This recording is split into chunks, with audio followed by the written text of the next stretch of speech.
Have UFOs crashed on Earth? Have we made alien contact? Is the US government covering up a massive UFO conspiracy? Behind me is one of the most secret military bases in the world, deep in the heart of the Nevada desert. The Groom Lake test site, also known as Area 51 or Dreamland, has been home to US stealth projects since the Second World War. However, in recent years, a more disturbing story has emerged, and that is that the government is back engineering recovered alien spacecraft.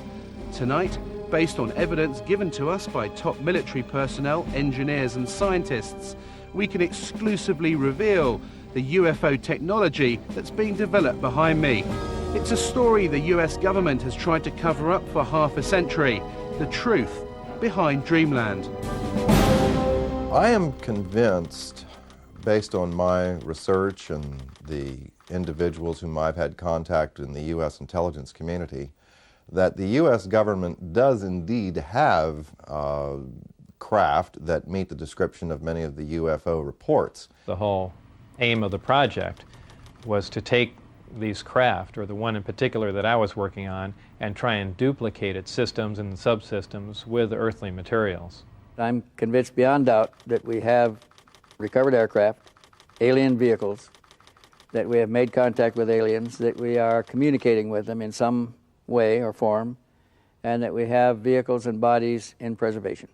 I was at that moment standing on the deck of the radar van. It was nighttime, and I was looking up in the sky because there were saucers up there. Were there any alien bodies recovered? No bodies. There were 4 live, feeling good guys. 4 live extraterrestrials?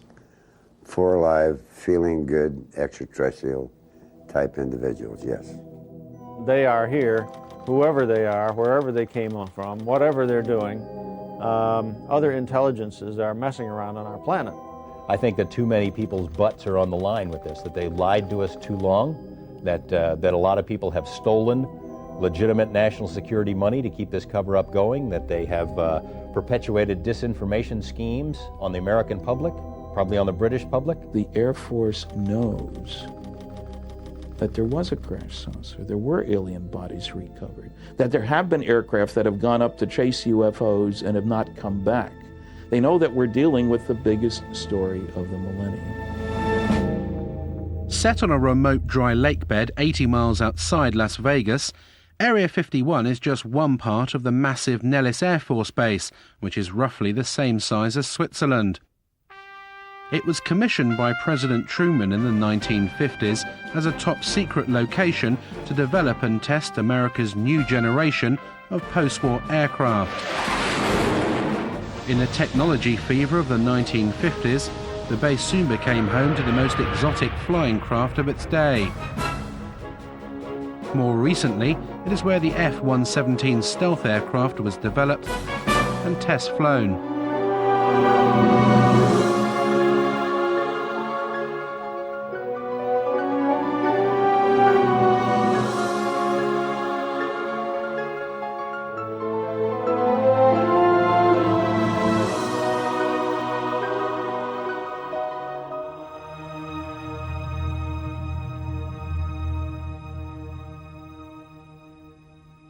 This is an area that has been known but officially denied for many decades.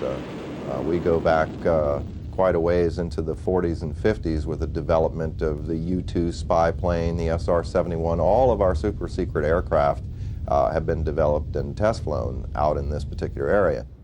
The A-12 from its inception through its retirement was operated out of only 2 locations. Area 51 at Groom Lake was its original home. The first aircraft was delivered there in January of '62, and the last airplane left on June 21st, 1968. The US Air Force denies that Area 51 exists, despite footage of the base and Russian satellite photos that we have obtained, which clearly show hangars and a huge runway stretching across the lake bed. In the face of constant denials of its existence, the base has expanded since the 50s, with several passenger jets now landing every day, carrying hundreds of workers to the base. With this level of personnel, the few buildings that can be observed above the ground are merely the cover for a large underground facility.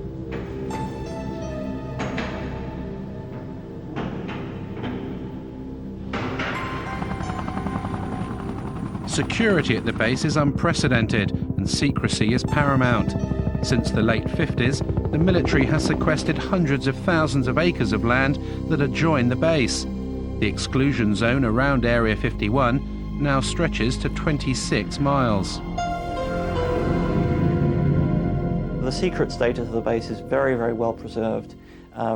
And even if people are talking about the operation of the U-2s back in the 1950s, 40 years ago, they're still not allowed to identify the base by name or by location. All they can say is it is a remote facility. This place is an old anachronism from the Cold War. This is a place that harkens back to the old days, and because the military is continuing to treat it as a top secret facility that doesn't exist, it attracts attention. Naturally, everyone wants to know what goes on here. There is no question that the facility is there, that the government has said very little in the past about it, that it has the right to test things like the U-2, like the SR-71, like the stealth aircraft. People forget the stealth aircraft, over $10 million spent on developing it, and more than a decade before its existence was even announced. That's what you do out at Groom Lake. Now, the real question, I suppose, is, are there any flying saucers out there?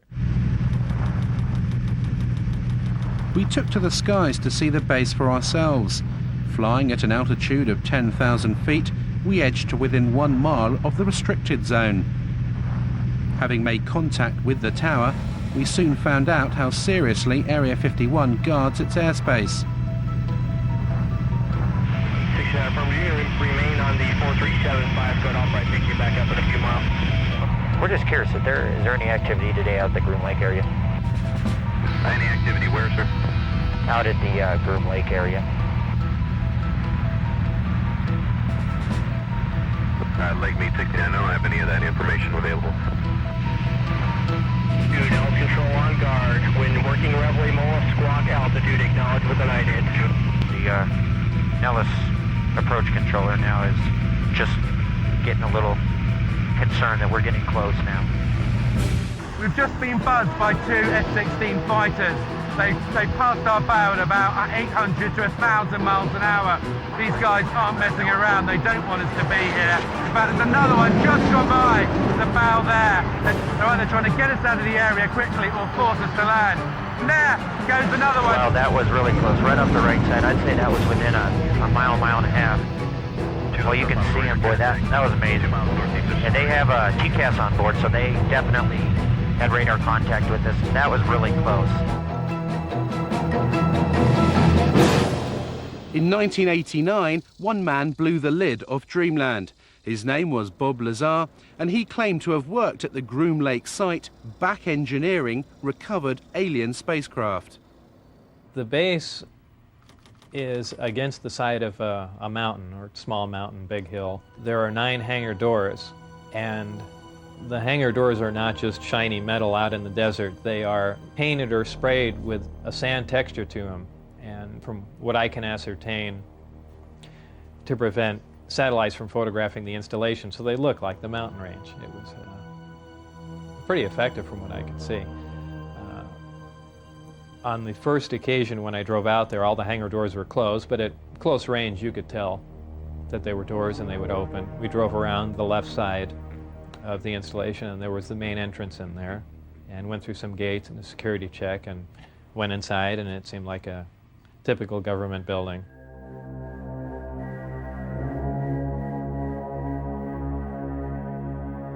The work that I did basically entailed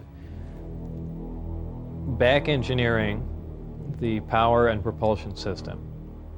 And I opted to start with the power, the reactor that ran the craft. With the clearance that I had, that was known as majestic clearance, there were only 22 people at S4 with that clearance to work on the craft. The location he worked on at Area 51 was called S4 and was housed on Papoose Dry Lake Bed, a short drive from Groom Lake. When I was brought in by bus, normally we had gone around to the left side of the installation and entered the door there. And for the first time, one of the hangar doors, the one on the end, was open. The bus drove up and we stopped there, and clear as day in the hangar, taking up almost all the hangar, was the disc. Looked like something right out of a science fiction movie. And we stopped, got out, and for the first time I was let in through that door. And as I walked in there, I thought, well, this is the new advanced aircraft we've been working on, and this is why people keep seeing flying saucers, because it's ours and we've just been testing it probably for all these years. And when I walked alongside it, I ran my hand on it. I say it's metal because it was cold, so I just assume it was some sort of metal. And in fact, by the hatch that was taken off, there was an opening there, and it had a little backwards American flag stuck on it. So I was positive it was something we had manufactured. I was allowed in the craft on one occasion to see the placement of these systems in case it was important to their operation. So I was, of course, escorted in the craft, and it was obviously made to be piloted by something smaller than the average human being, very cramped in there. There was a sub-level where a little collapsing floor member opened, and I could stick my head and upper torso down underneath with a flashlight to see how the gravity amplifiers hung upside down. Looked around the placement of the 3 seats, about 1/3 to 1/4 the size of a normal human seat.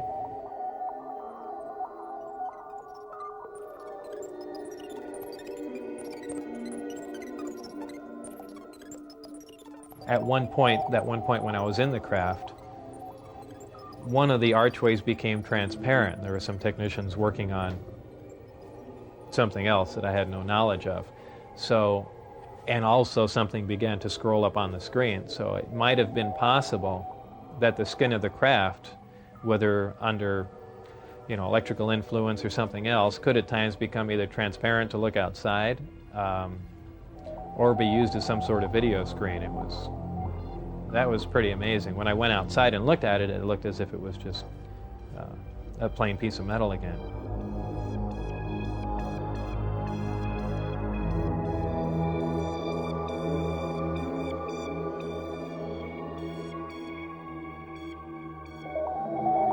A lot of people say, boy, it must have been exciting to go in there, and I always say it wasn't.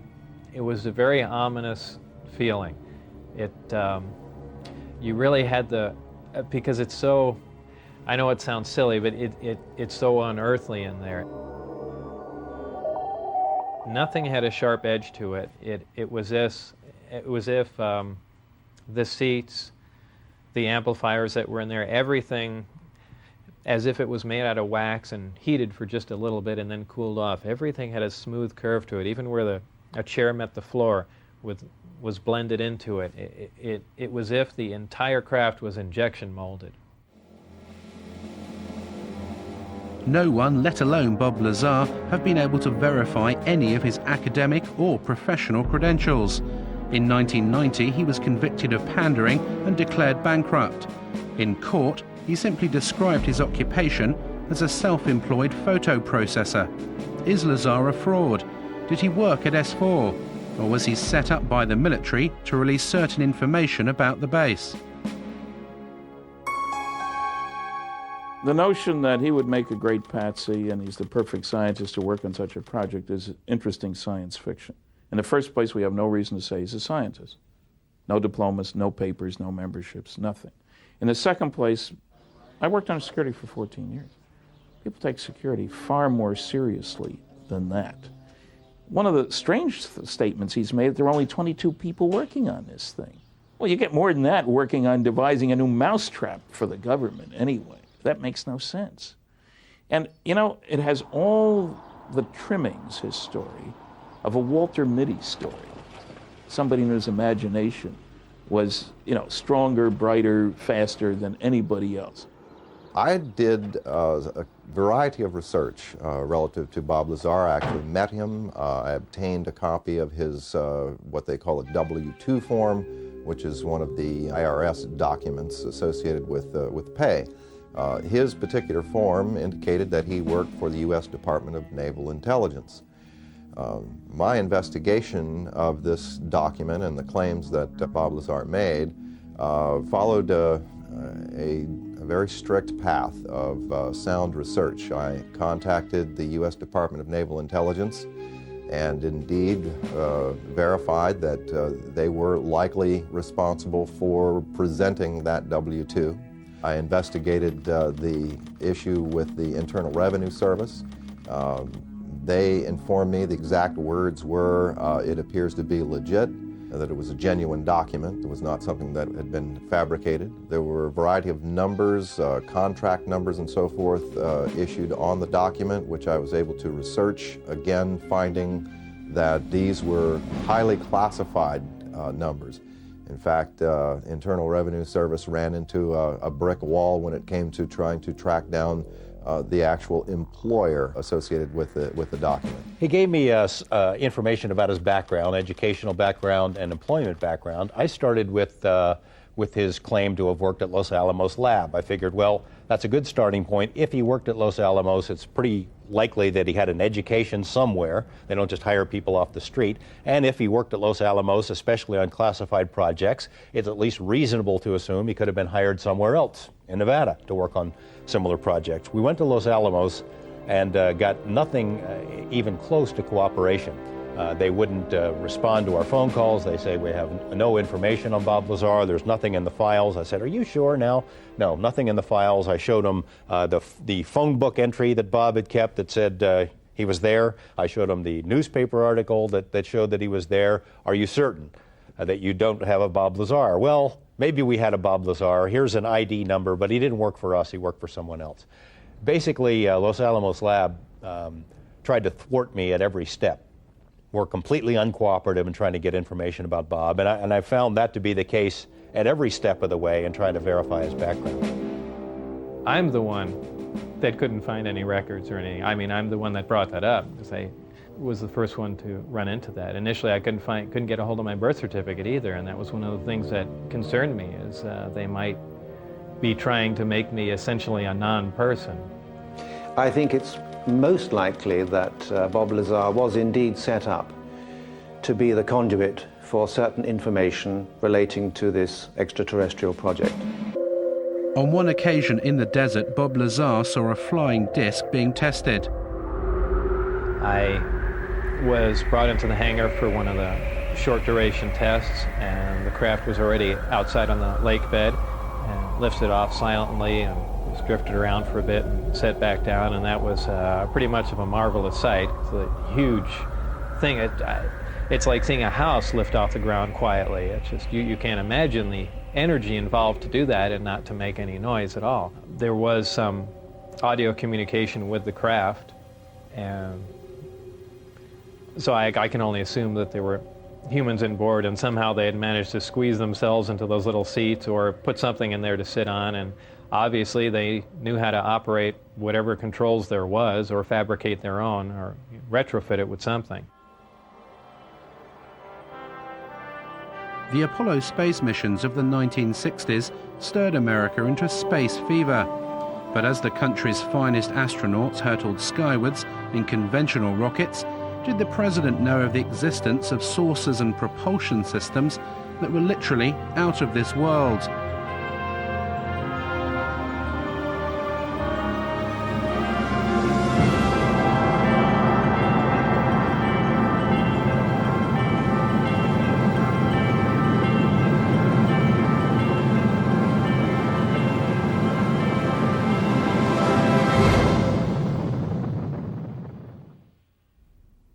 Dr. Edgar Mitchell of the Apollo 14 mission and the sixth man to walk on the moon has carried out extensive investigations of the alleged saucer crashes, as well as the question of alien contact.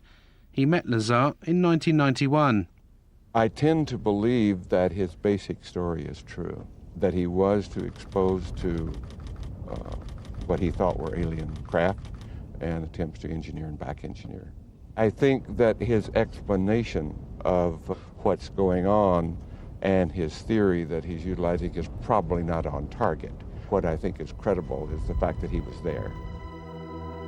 Since the Roswell incident in 1947, that there was a cover-up, that was a valid incident, and that there has been an active investigation program, reverse engineering program, and cover-up associated with that since that time.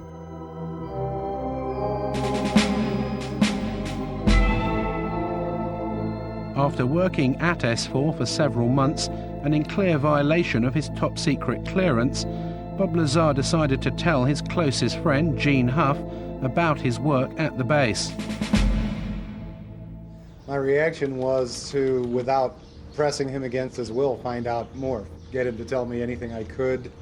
And it wasn't disbelief.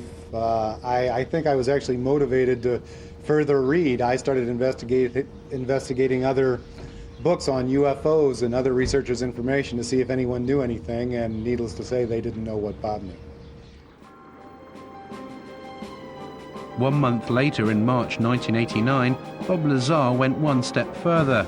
He decided to take his friends to the desert and show them a flying disc test. I had remembered most of the days and times of testing. So I believe it was 8 or 9 o'clock on a Wednesday night, somewhere in March '89, I believe. We went out with Gene Huff, my ex-wife, and John Lear. Shortly after the flight time that I had recorded, white light came up off the ground and hovered, and then began doing radical step maneuvers and darting from one side of the sky to the other, doing some impossible flight characteristics. But at times the craft had glowed tremendously bright, where we thought, being miles and miles away, we thought there was something wrong and the craft was going to explode, so much so that we all got behind the car. It actually came closer. It came down the mountain range toward us to where we could actually see it was elliptically shaped. It looked like something that, it's strange to explain. It looks like an explosion that starts to explode and stops and doesn't explode and dissipate. That's how bright the light is. Your brain interprets it as an explosion about to happen. On his third visit with his friends to observe the discs at night, Bob Lazar was arrested. He was taken to an unknown location for interrogation and never returned to Area 51. They threatened my wife, they threatened to kill my wife. They said they'd stop at nothing. They said they thought they made that very clear. They couldn't believe that I had taken anyone out there to show them that, much less left with information like the flight test data, and wanted to know what else I had said, who else I had told specifically. Security agents from the OFI, the Office of Federal Investigation, had been witnessed doing random security checks at his house. There was almost no question in anyone's mind, anyone in Bob's immediate life who talked with him on the telephone, that his phone was tapped. I mean, strange things would happen on Bob's phone and really continue to this day. Dennis Mariani, who was my supervisor, called, and all he said was, "Do you have any idea what we're going to do to you now?" And that was the end of the phone call. They were crazy. They really were. They were completely out of control.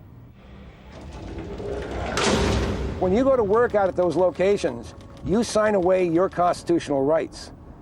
You sign a piece of paper saying that if you violate your security agreement and you discuss programs that you're working on without a trial, without right of appeal, you're going to go to Leavenworth Federal Penitentiary for 20 years. That's a real big incentive to keep your mouth shut. We had an engineer who worked at this TV station who, before he was here, had worked at Area 51 and had seen one of these craft under a tarp. Walked into a place he probably shouldn't have been. I arranged to do an interview with him. He lives in another city, in another state. He agreed reluctantly as long as I would block out his face. Well, we make the arrangements on the phone. The interview is supposed to happen the next day. He gets up, goes to work. There are two men in a car outside of his house talking into a radio. They follow him to work. When he gets out of work, they follow him home. No interview.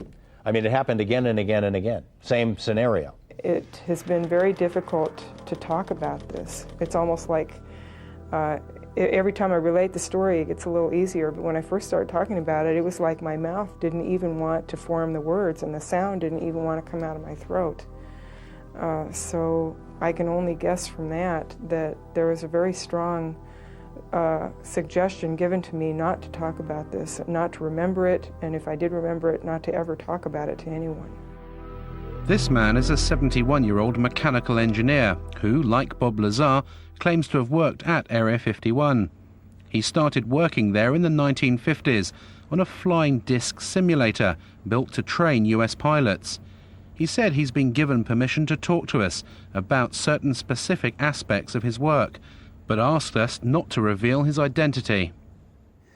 We received a disc from extraterrestrials. This particular one that I had to work on, or did work on, was from the Kingman crash. And that was later on taken to a Nevada test site where, at the time, I didn't know. Were there any alien bodies recovered? No bodies. There were 4 live, feeling good guys. 4 live extraterrestrials? 4 live, feeling good extraterrestrial type individuals, yes. And where were those 4 extraterrestrials taken? Initially, they were taken to New Mexico. And then several months later, they were taken to the Nevada site. One of the things I worked on was a flying disc simulator to train pilots to fly this strange-looking craft designed for humans to fly, not for any extraterrestrials to fly. His most fantastical claim was that he worked at Area 51 with an alien codenamed J-Rod for 16 years on this simulator project. J-Rod is a gray alien, about 5'4". His role was only as a translator, scientific translator. That was all. If we wanted to put something in the place of what they had, he had to agree with it. I would have a question, and I would bring it up in my mind, just how I wanted to present it with him, and he'd already know that I had this question, and he would already have the answer for me. And if he responded, it would be in my voice. And you wouldn't even open your lips. It is possible that he and a few thousand others are working on a project, either here or elsewhere. Is this a few thousand other greys? A few thousand other greys like himself.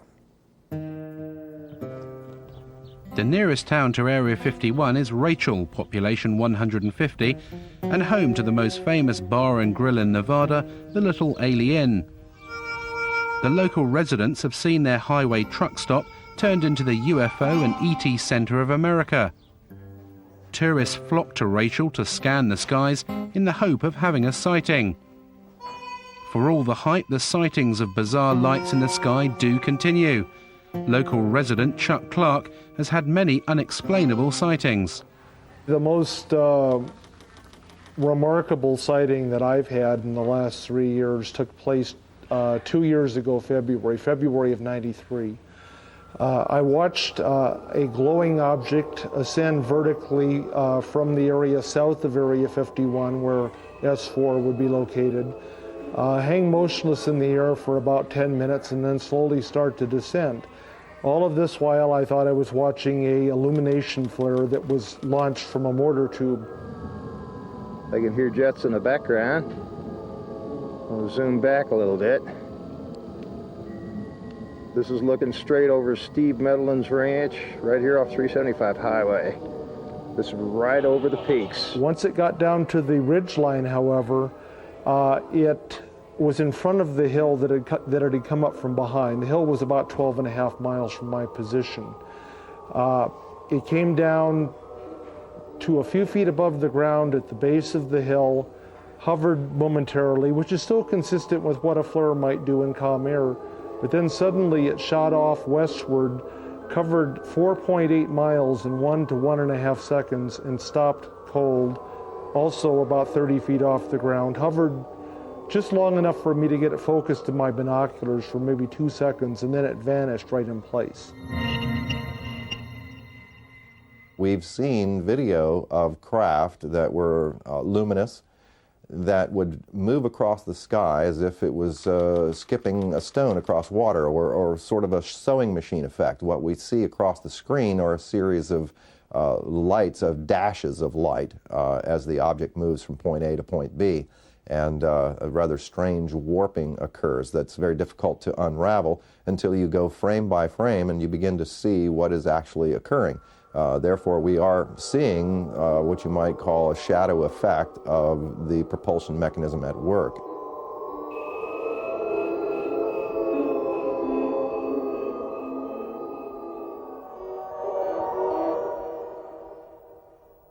I've spoken to several people who've seen UFOs or disc-shaped craft out there. An attorney who lives here in town who has seen one. He saw one land outside the boundaries of Area 51.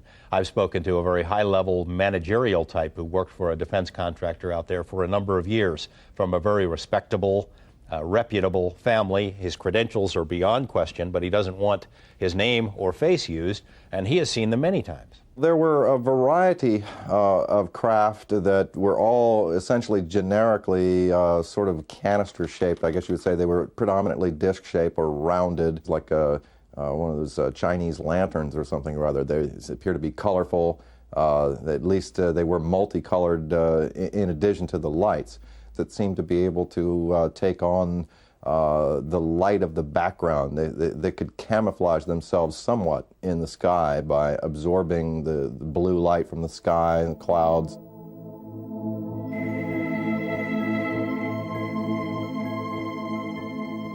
What are these lights in the sky, and are they indeed flying saucers?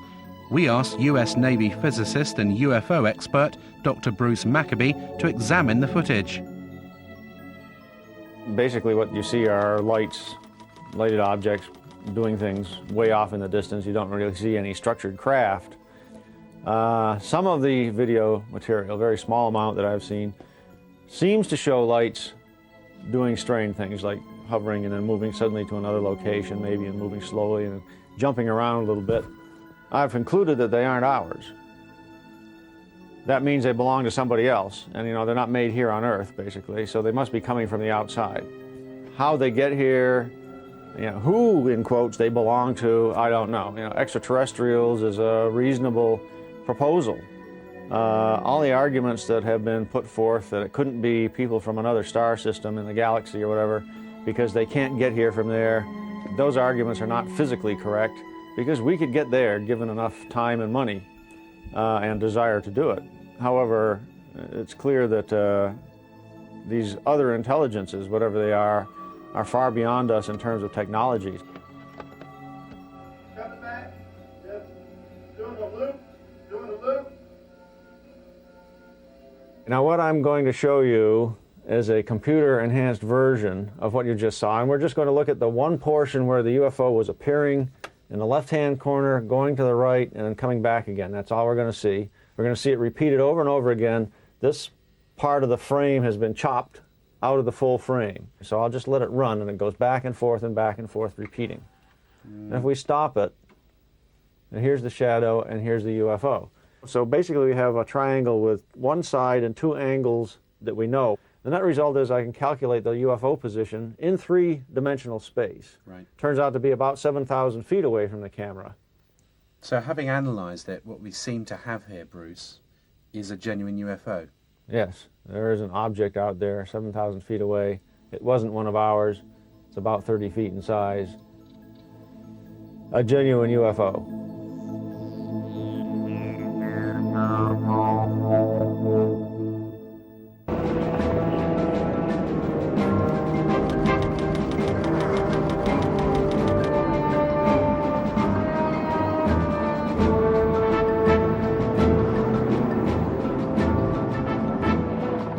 The security at Area 51 is formidable.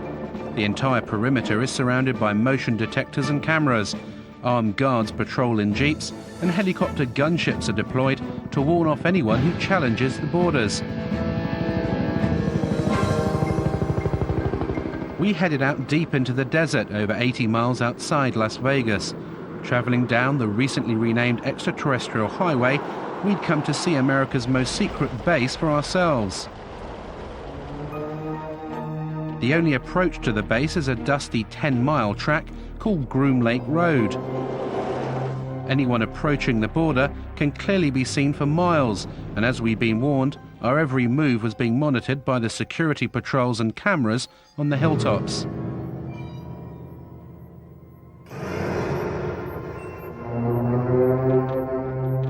This is as far as you can come to go to the Groom Lake base. It actually says on these signs that use of deadly force is authorized. There are security patrols all over these hills. They've been watching us for the best part of the last hour. There are motion sensors, security cameras, and if I did walk over this line, I would be immediately arrested, taken to the guardhouse and interrogated for anything up to a week. As soon as you step over the line, past this sign, you lose all rights.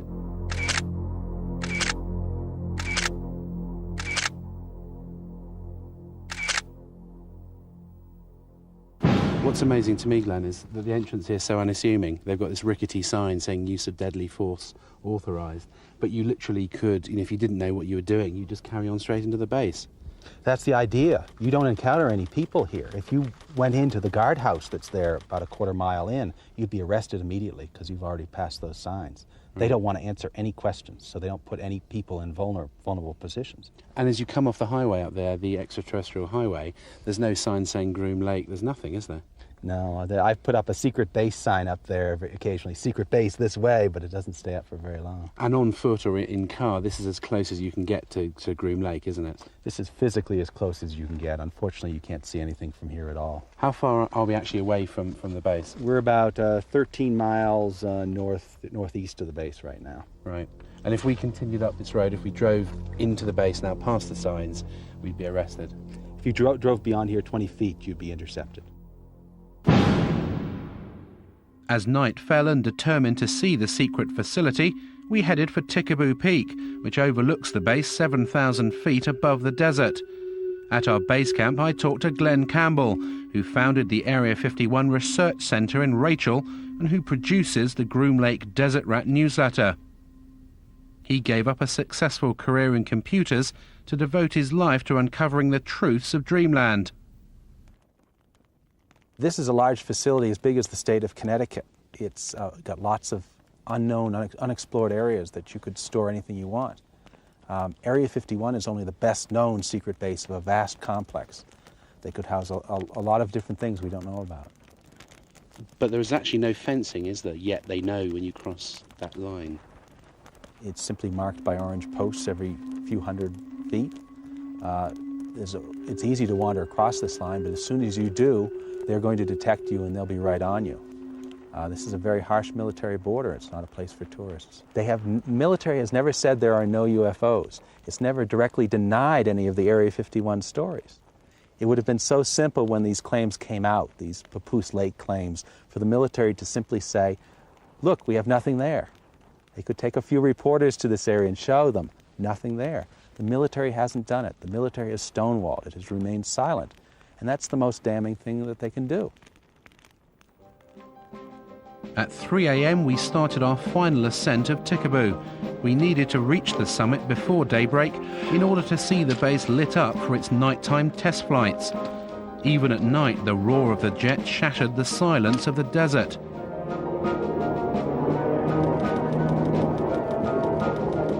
As we reached the summit under a cloak of darkness, Area 51 could clearly be seen, its runway lights glowing in the distance.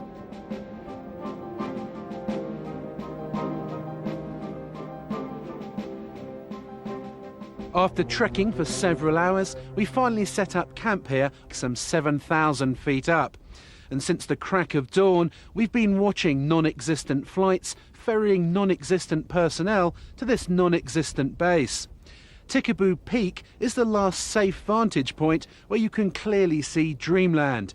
But how long before this too is claimed by the military?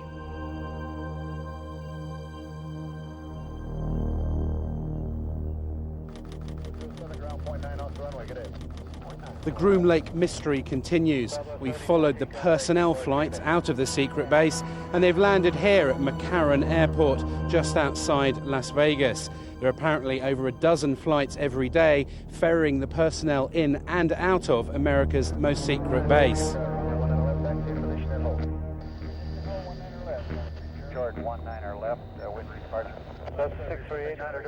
I was called at a random time. The operator would say, "Mr. Lazar, it's now 4:15 a.m. We expect you to be at McCarran Airport at 4:45. Your plane will be leaving at such and such time." I'd drive there, check in, board the plane, and the plane would fly out to Groom Lake.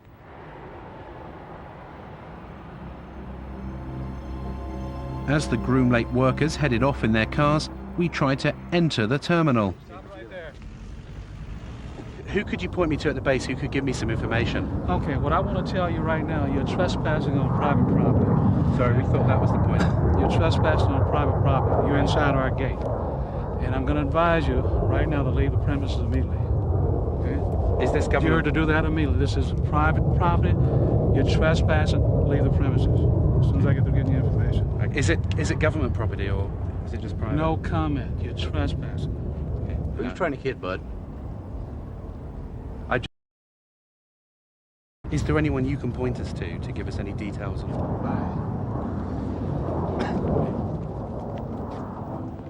As we were ejected from the airport, yet another Janet flight left for Groom Lake. Reporting 737, wind calm, runway 19 left, liberty go. Take that 19 left, early left turn. Roger, early left turn to 150, fuel field south of sunset. 31. Janet 3, Janet 605, cross runway 25 right, kind of ground point 1 on the other side, good day. Our investigations have revealed that a private company is working with the US military at Area 51. We believe this is the company, EG&G Special Projects. It's worked for the last 50 years on top secret and sensitive projects with the US government, and it's said to control the Janet flights that take the workers to the base, as well as all the security and technical support for the back engineering of alien spacecraft. I did not work for EG&G directly. I was just interviewed in one of their facilities at McCarran Airport. A short time later, I was called back in for this new job at S4, and they had explained to me that it dealt with some sort of field propulsion system, and I was just under the assumption that this is an advanced type of aircraft that's being worked on, and I was excited about the position. Just leave the private property. Okay. So actually cut your camera off and please leave. Does it have any connection with the Groom Lake base? I'm asking you to leave the property. Does this company have any connection with the flights that leave McCarran?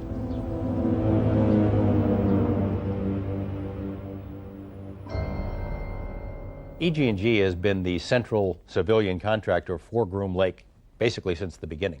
They're the people who military folks come and go, other contractors come and go. EG&G has had the contract since the very beginning. So if anyone were to know what's going on out there, it'd be EG&G. They're not talking. We phoned EG&G to clarify what their role is at the base, but they would only confirm that the company is working on several classified Department of Defense contracts at various remote locations in Nevada. They would not comment on the exact nature of the work, but did state that it was connected with EMP, electromagnetic propulsion.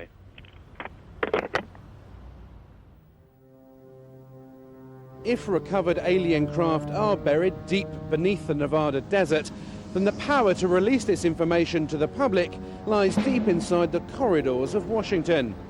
As an intelligence insider said to me, the problem isn't obtaining the information, it's handling the truth.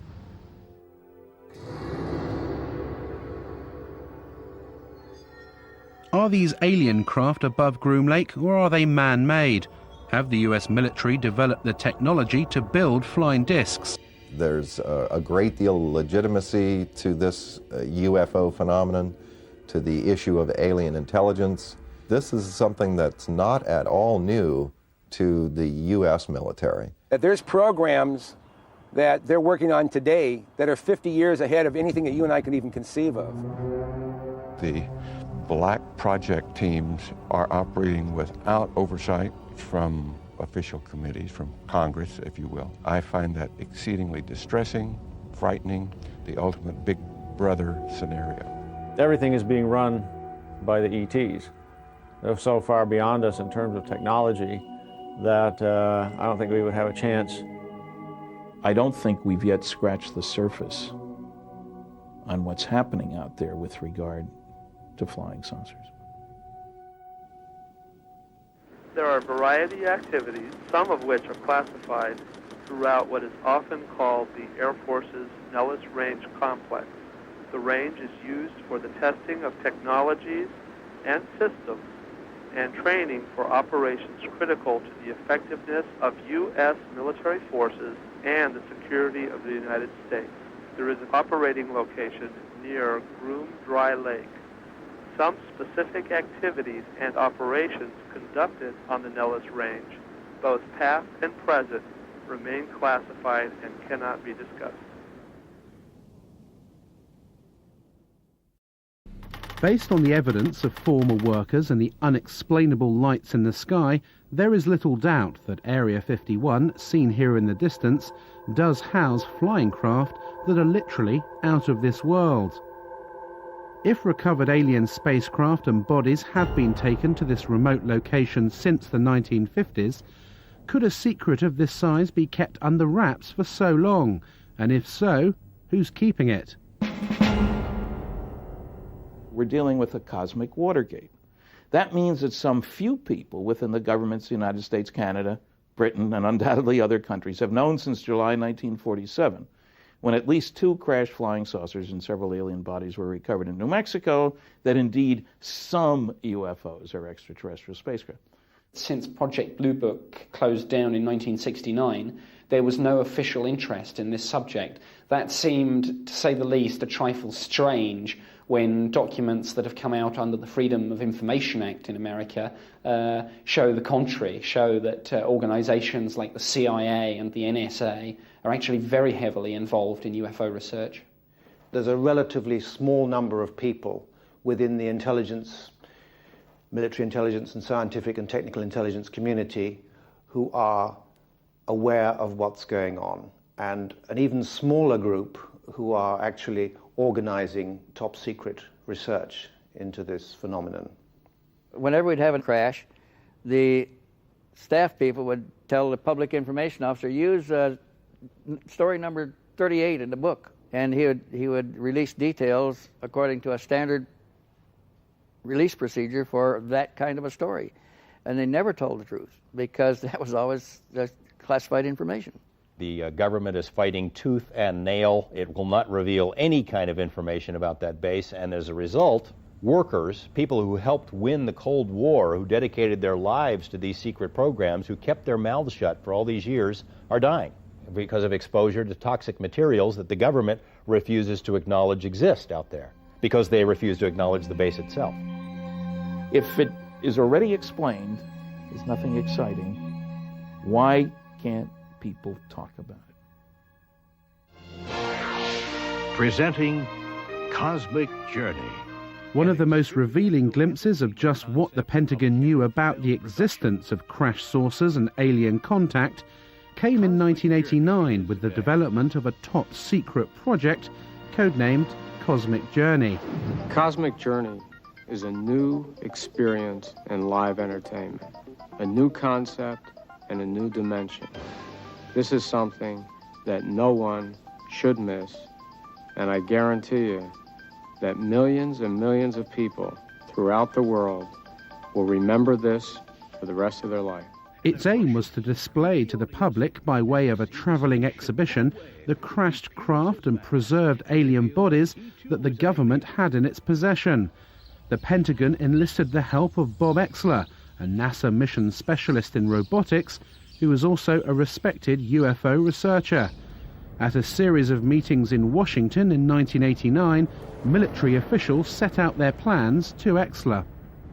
They were devising a variety of kiosks to show the history of the UFO sightings, UFOs associated with the space program, and of course aliens associated commonly with the abduction phenomena. I was shown a photographic rendition that involved an actual, what appeared to be some form of an alien creature, typical to the gray aliens that have been referred to popularly in the publications and the press. The creature was encased in sort of a glass coffin-like structure that was being preserved. There was a lot of apparatus, tanks and so forth, probably some form of a cryogenic tank to preserve the body from decay. As part of his indoctrination program, Exler was flown out to an offshore NORAD tracking facility. Traveling in unmarked black helicopters, they headed out 20 miles off the coast of Florida, landing on what looked like an oil rig. As we got into this facility, we descended to an area that I would describe as sort of a mezzanine area looking out over a control room. This was obviously a NORAD tracking facility. There was a huge screen. It represented an area of the southeast quadrant of the United States. Then there were a series of lights that were floating along sort of like the top of this grid area. There were 5 of them in all. Were labeled, by the way, on the screen as ASCs, and I heard someone make reference to alternative spacecraft. The craft went down into this grid, into this vortex area, and then dispersed. And no one seemed to be concerned at all. Presenting Cosmic Journey, an experiential entertainment concept of Kenneth Feld Productions. I've not since been contacted by anyone associated with the Cosmic Journey. There have been, since the publication of the book revealing the project itself, there have been a number of plausible denials by members associated with the project, and of course categorical denials on anything related to the more intrinsic alien issues. The only official UFO investigation that the United States will admit to was Project Blue Book. It was set up by President Truman in 1952 after a rash of UFO sightings over sensitive military areas. Was it a genuine attempt to investigate UFOs, or just a smokescreen to keep an increasingly anxious Congress and public at bay? The public was told everything's under control. Sign, grudge. Blue Book, that is the organization that's doing the UFO thing. We have access to the finest scientists. And there was a whole bunch of malarkey that went along with that. It was set up as a public information office to answer the questions on the UFO phenomena for the public. And their case information, their files, were sent down from upstairs, from where my office was, where my desk was. Usually cases that could be explained away, and those were used as sample cases in dealing with the public. Anything classified above confidential stayed upstairs and even went higher and never came into the purview of Blue Book at all. I don't think it was a genuine investigation in that the really sensitive reports were filtered out by a more important group than Project Blue Book. We have obtained copies of Project Blue Book documents. There are literally hundreds of reports of UFO sightings and eyewitness accounts from both civilians and military personnel, many that were unexplainable.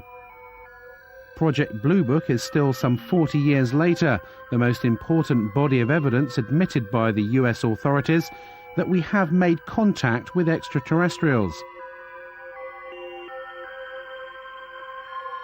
The investigation was closed down suddenly in 1969. No reason was given. Blue Book was the cover organization. That's the one you heard about. That's the only one ever mentioned. And as recently as last year, an Air Force letter to a senator said Blue Book was it, and when we closed it, we got out of the business. In reality, all these other groups concerned with monitoring the skies were continuing to look at militarily important cases. A light in the sky means nothing, But if one goes buzzing down the runway at a strategic air command base where nuclear weapons are stored, which has happened, and we've got some records on that, that's of concern. We can say that the recent sightings are in no way connected with any secret development by any agency of the United States.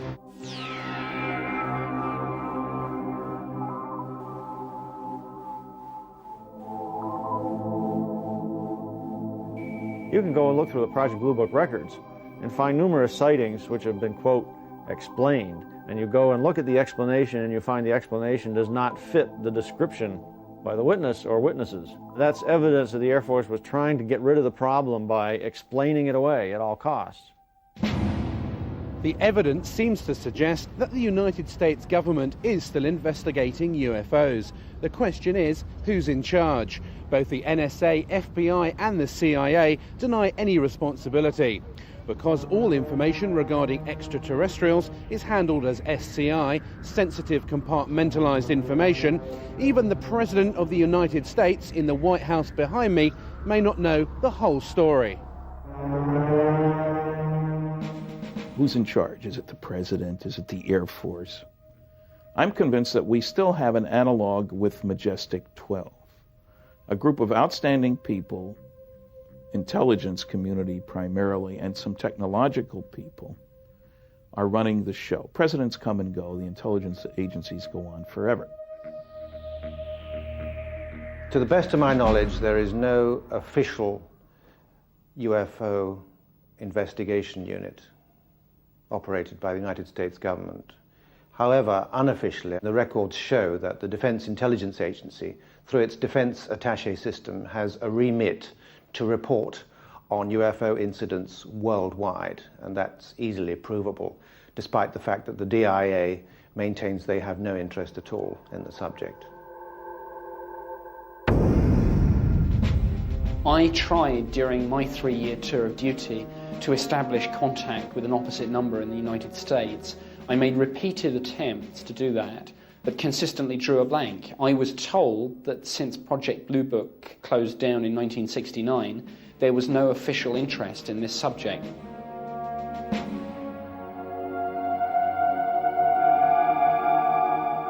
I didn't work for the U.S. government. I worked for a satellite government of this country.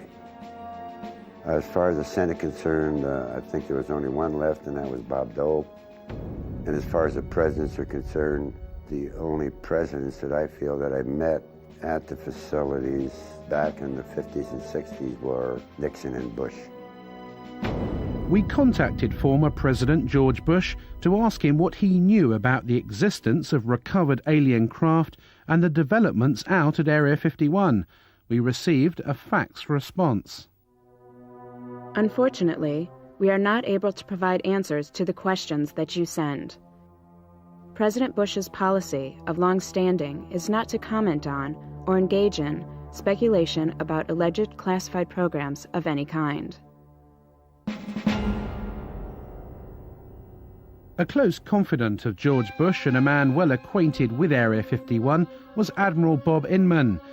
His credentials are impeccable. He was director of both Naval Intelligence and the National Security Agency, as well as deputy director of the Defense Intelligence Agency and the CIA. In a telephone conversation with Bob Exler in 1989, he referred to recovered vehicles becoming available for research.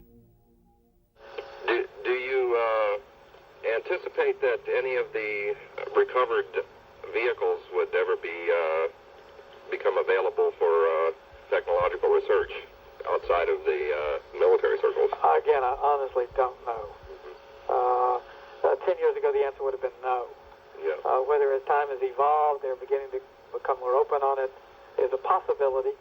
He knew from an official standpoint that these vehicles, these objects existed, that they were in U.S. military custody, and that there were scientific projects associated with those. I believe it is the first revelation by anyone in a high enough level capacity within the U.S. government, especially within the intelligence community, to, in effect, acknowledge that we are indeed involved, that UFOs are real, that they were developed by non-human intelligence, and that somehow or another we have acquired possession of that technology. Inman does not say much. There is no reference, there's no mention of UFOs, spacecraft, anything like that. The conversation centers on recovered vehicles, technology, and so forth. But Admiral Inman was aware of the subject matter, and we know from his executive assistant, Tom King, that there was to be no public discussion of these matters, the matters that had been discussed between Exler and Inman, because of national secrecy laws. He asked that you not quote him or use his name in any manner without his prior approval. Inman retired from government service in 1982 to become president of Science Applications International Corporation of San Diego. Interestingly, one of the company's primary areas of research is into gravitational propulsion systems, the same method of propulsion of flying discs that Bob Lazar worked on at Area 51. Jane's Defense Weekly, the popular military and defense publication, published an article about SAIC, and there's a postscript to the article that anyone who believes in the science of anti-gravity to be too arcane, too esoteric, even for the U.S. Air Force, should consider the electric propulsion study undertaken by SAIC for the Astronautics Laboratory, which is now part of the Phillips Lab. The study's primary objective was to outline physical methods to test theories of inductive coupling between electromagnetic and gravitational forces to determine the feasibility of such methods as they apply to space propulsion, and in simplified terms, an anti-gravity propulsion system. It remains for some the ultimate quantum leap. Well, it's possible, one, because I saw the equipment that would do it, and two, it is theory that would work. Gravity distorts time, and like I said, that's not a theory, we know that to be true. And if you're bending space and time along with it, when you wind back up in that place, you're there between the ticks of a clock.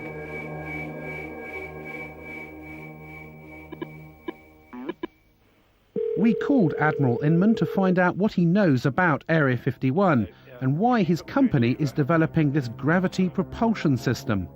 Let me get right to the point that you're after. Yep. I had occasion in several different jobs to ask the question, was there any credible evidence?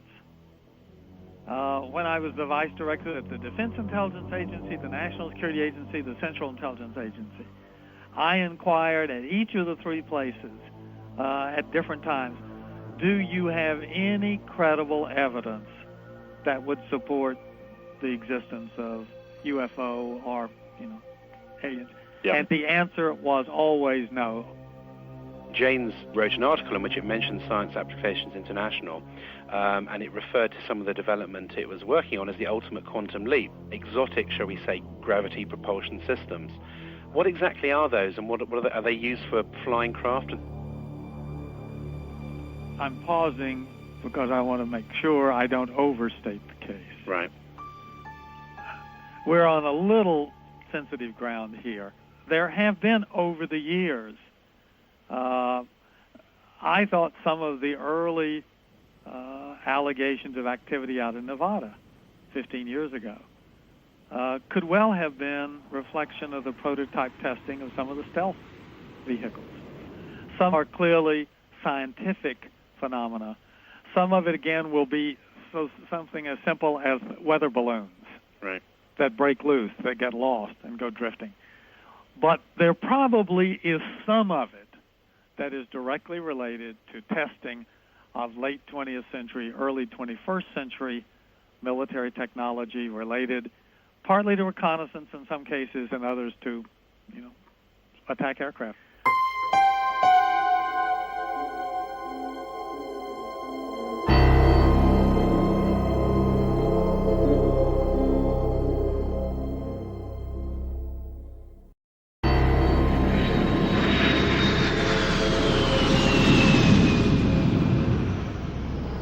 is the Nellis Air Force Base, one of the top military installations in America.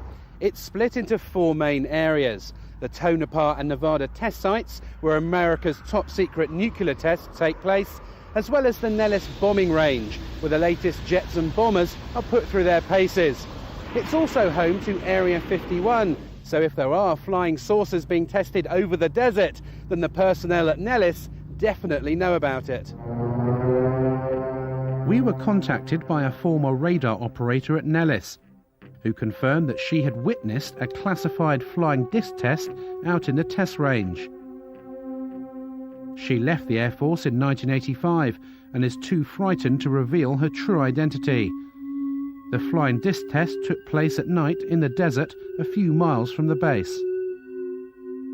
I was at that moment standing on the deck of the radar van. It was nighttime, and I was looking up in the sky because there were saucers up there. There were 10 to 15 saucers, and they were glowing orange on the bottom. The one that was closest to me, I could see in pretty good detail.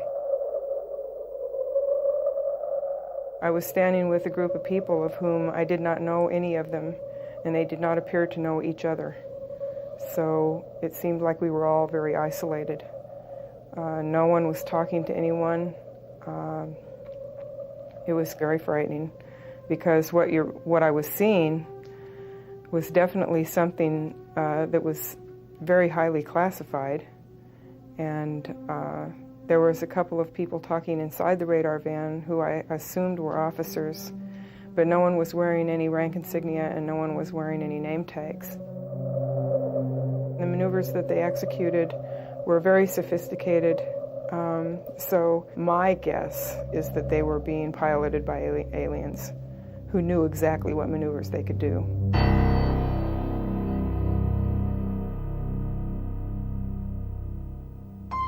As part of the test, she was taken to what she believes was Area 51.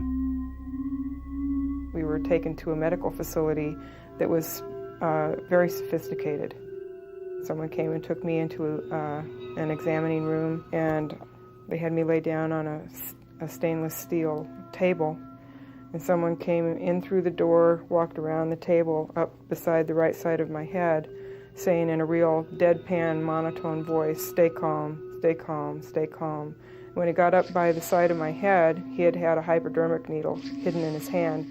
He brought it up, and it went straight into the right side of my neck, and whatever chemical it was went straight to the brain. It has taken her over 10 years to come forward with this information. It has been very difficult to talk about this. It's almost like every time I relate the story, it gets a little easier, but when I first started talking about it, it was like my mouth didn't even want to form the words, and the sound didn't even want to come out of my throat. So I can only guess from that there was a very strong suggestion given to me not to talk about this, not to remember it, and if I did remember it, not to ever talk about it to anyone.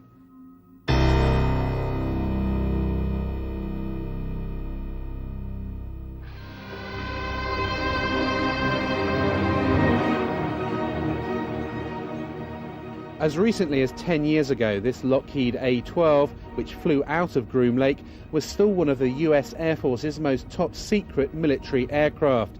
If you'd seen it in the skies at night, you may be forgiven for thinking you'd just seen a UFO. So how many of the hundreds of thousands of UFO sightings every year are nothing more than military aircraft? And is the great secret of Groom Lake just a 21st century descendant of this airplane?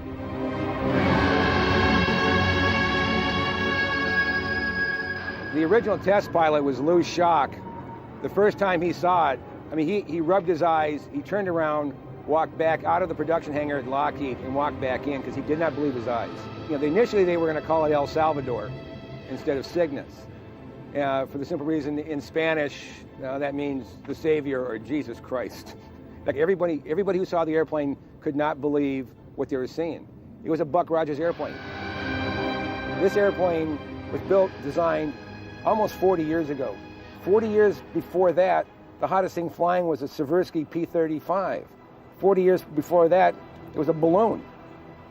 So the technology has not stood still. So it's a very good possibility that we are looking at man-made transportation for the 21st century. The United States Air Force alone, in 1997, according to the latest budget request, will spend more than $11 billion on research, development, and production of secret weapons systems of one kind or another. That's considerably more than the entire research and production expenditure of any other military in the world. I am very distressed that the black project teams are operating without oversight from official committees, from Congress, if you will, from public oversight, with black budgets that no one knows where it's going or what it's being used for. I find that exceedingly distressing, frightening, the ultimate big brother scenario.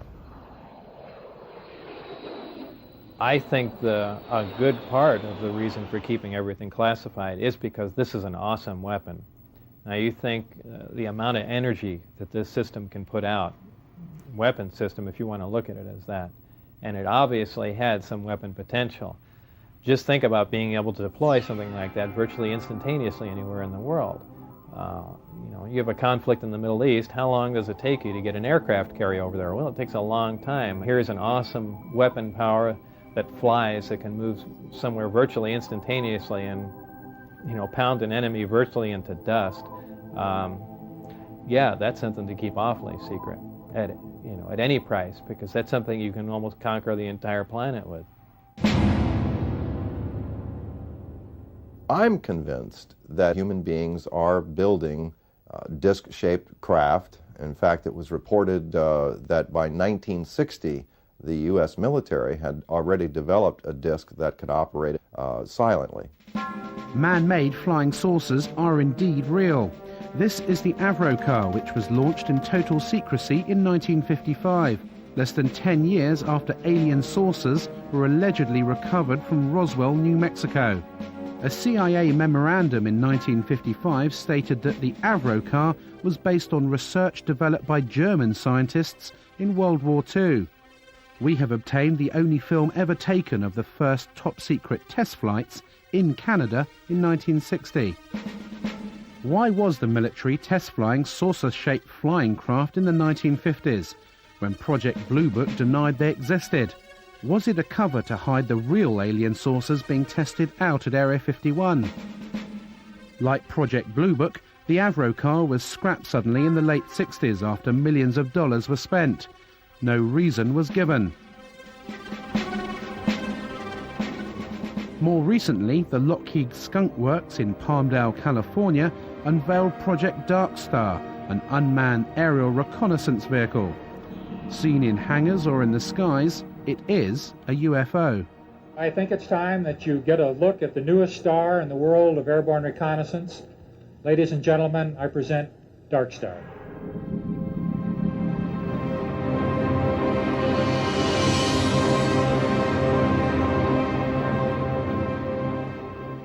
Dark Star is a very unusual looking aircraft. It has a saucer-shaped body and a pair of very long, slender wings attached to the back. Like many stealth aircraft, including the B-2, its appearance varies drastically according to what angle you see it from. If, for example, you see the aircraft kind of edgeways on, you might well think that this was something totally foreign, totally unlike any conventional aircraft, and certainly much more like what people have described as flying saucers. I think it's quite possible that some of the things that are being developed in the United States today are of such a revolutionary nature and still very secret that when they are seen from time to time, as things inevitably do get seen when they're tested, that they could be mistaken for what people think are UFOs. At any given time, of course, the technology that we have is 5 or 10 years more advanced than the technology that is on public display. But these sorts of things do not fly over the heads of bewildered members of the public. They fly exclusively in very clearly defined ranges and danger areas, so the sorts of things that are being reported as UFOs will not be ours.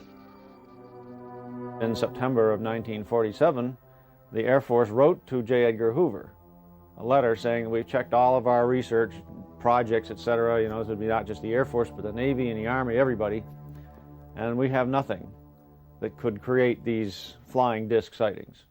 A big UFO convention came to an end in Las Vegas last night, and afterwards, naturally, some of the members went out in the desert to search for UFOs. A news crew went along too, and sure enough, it wasn't long before a mysterious, unidentified object appeared. Not too surprising, somewhere up there, you see it, because this patch of desert is right near a military test site. This looked like no aircraft lights that any of these folks had ever seen. Was it a bird? Was it a plane? Was it the Aurora, the secret plane? We don't know. More to come, I'm sure, and the Air Force is not saying anything as usual.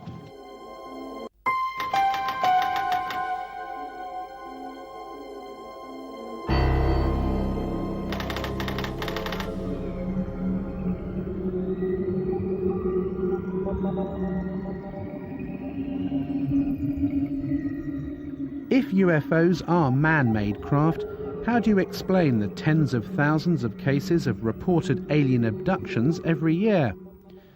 In 1975, 7 loggers were heading home after a day in the forest to Show Low, Arizona, and came across a bright light in the trees in the distance. Driving closer, they could clearly make out the shape of a flying saucer, which was lighting up the forest around them.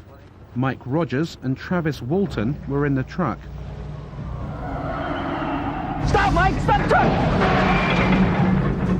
It had lighted spots on it and was basically metallic, had a metallic framework.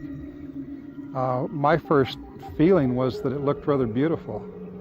But at that time, it wasn't making any noise and it wasn't moving. It was just quietly perched there in the air. Travis! Travis! What are you doing? Oh, my God! When it started to move, the sound got real powerful, and I jumped for cover, and I got down behind this log, and the guys were yelling, "Get away from there," and they were swearing and everything, and I was getting, you know, pretty scared myself, and I made up my mind to make a run for it. And when I raised up, wham, something hit me. A beam of energy, a bolt of lightning, but it wasn't like lightning. It was like straight-sided, like a deliberate beam of energy, but it was so powerful it created like an explosion that lifted him off his feet and blew him backwards. And here's Travis flying back through the air. He landed some distance from where he'd been standing, landed flat on his back, and as he's going through the air, his arms outstretched, he looked lifeless at the time, like the concussion of it had already killed him or knocked him out or something.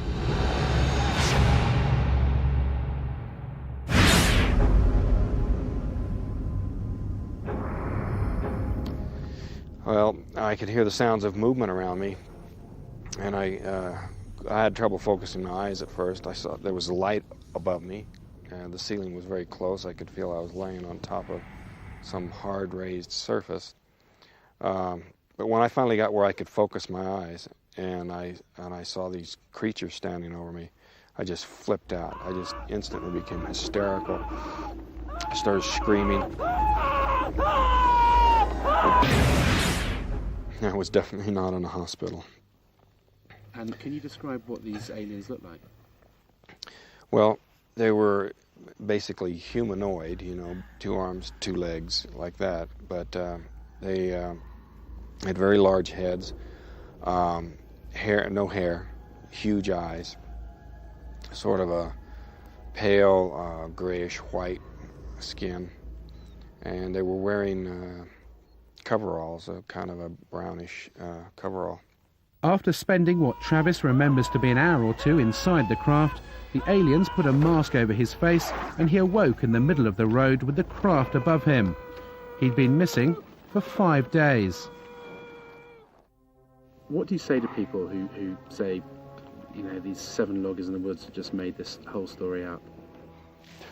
I mean, you know, 7 people see the same thing. They stick by their stories for over 2 decades. You know, all of us have taken polygraph tests. Every theory the skeptics come up with is just absurd and easily proven so. Well, I spent a day with Travis and Mike Rogers. He passed the lie detector test. Their story is consistent. There were 5 other people there, after all, who saw part of these events unfold and who also passed the lie detector test. His story is consistent. It's never changed. In a court of law, that would make the case. I found his story profoundly convincing.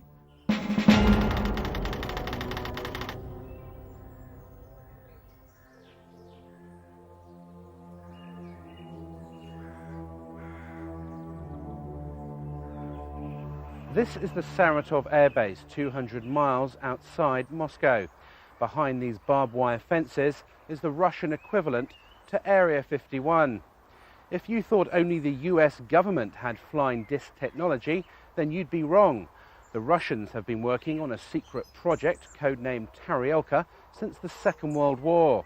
Security here is unprecedented, and this perimeter fence is as close as we've been able to get to the base.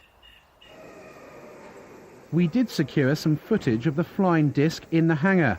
The codename for the project is Ekip, and it has been designed for humans to fly.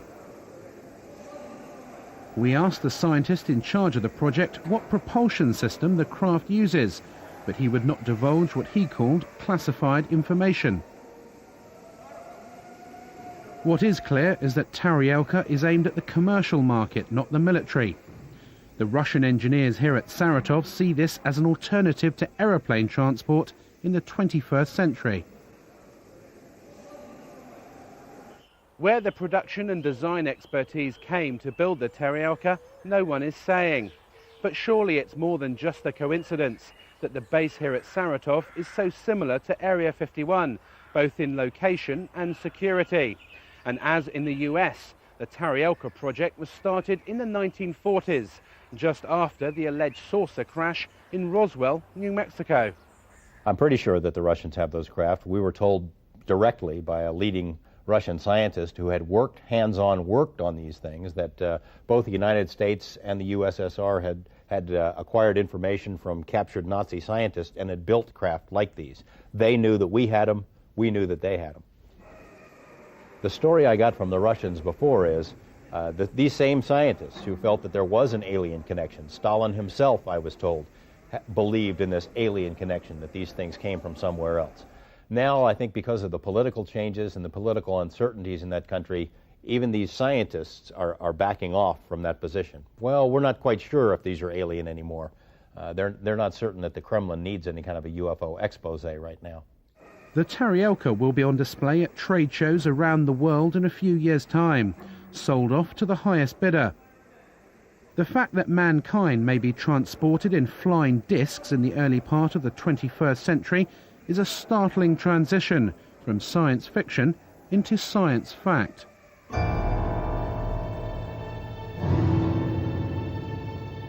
Have alien saucers crashed on Earth, and have we back-engineered these craft to develop our own 21st century flying discs? The answer, however improbable, is yes. Area 51 does exist, and we have eyewitness accounts from at least 2 former workers at the base who confirm the existence of alien spacecraft. The truth seems to be out there, but will they ever admit it? It's likely to be a very long time before we discover what is actually being done out at Groom Lake now. If you look at the intelligence community particularly, they seem to wait anything from 15 to 20 years or more after something has been retired before they acknowledge its existence. Therefore, if things are operational now, we may not see them for another 30, 40 years. What also happens at that point is that things remain secret for so long that the people who originally decided they should be classified are retired or quite possibly dead. And it becomes almost impossible to declassify a program at that point because nobody knows quite why the secret is being protected. The Air Force headquarters files up through 1955, 9,800 feet of material. That's 1,000 four-drawer filing cabinets. When I went to ask for stuff out of these files, only 10% of the boxes I was interested in had been classification reviewed. And in those boxes, there were withdrawal sheets all over the place. So secrets can be kept. They are being kept. One way that they're being kept is the naivete of the people who think, if this was going on, I would know about it. The ego is a powerful weapon. They have to know that it has to come out, and it has to be part of their program that it will come out. We just don't know what the agenda, what the time frame is. I think it's very reasonable. Let's say if contact were made in the 1950s, I think it's very reasonable of the government to say, let's keep it secret for 40 or 50 or 60 years so we can study it, so we can reproduce the craft, so we can understand what it is we're dealing with and release it to society slowly. Perhaps that's what they're doing now. Do you think the secret will be out in a few years' time? I'm saying because I've got permission, I'll turn my papers over to you in 2002. And then you'll know who I am.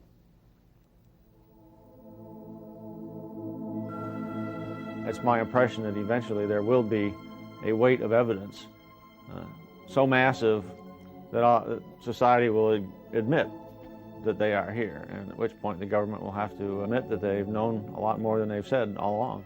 And this isn't just the U.S. government, this is virtually every government in the world. In 1979, the SETI program was set up to search the far reaches of space for intelligent life. It would seem that we now have an answer. The real reason for the cover-up is likely to be far more sinister than mere secret technology. We have to consider that the aliens themselves may be controlling the cover-up, especially if they don't really want us to know what they're doing here. Even if there is some communication between the government and them, everything is being run by the ETs. They're so far beyond us in terms of technology that I don't think we would have a chance.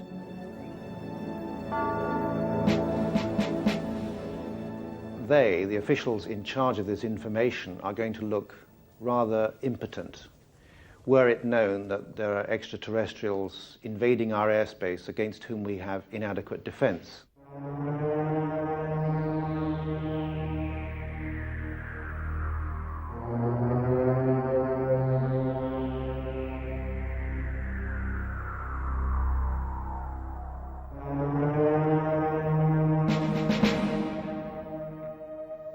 We have investigated Dreamland for over a year.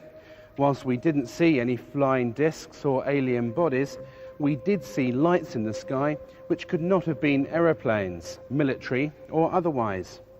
We have proved beyond a shadow of a doubt that Area 51 and a large underground base out at Groom Lake does exist. We've seen the workers fly in and out of the facility and talked to alleged former workers at Area 51 about their back engineering of recovered alien spacecraft. We've seen actual footage of man-made flying discs, both American and Russian. And there are warehouses across America housing files like these, full of UFO reports and alien abductions. Is this body of evidence just a figment of someone's imagination? I think not. As we move closer to millennium, mankind will have to face up to the startling reality that we may not be alone, and that a select group of US government officials have known about this for some time. I occasionally think how quickly our differences worldwide would vanish if we were facing an alien threat from outside this world. And yet I ask you, is not an alien force already among us?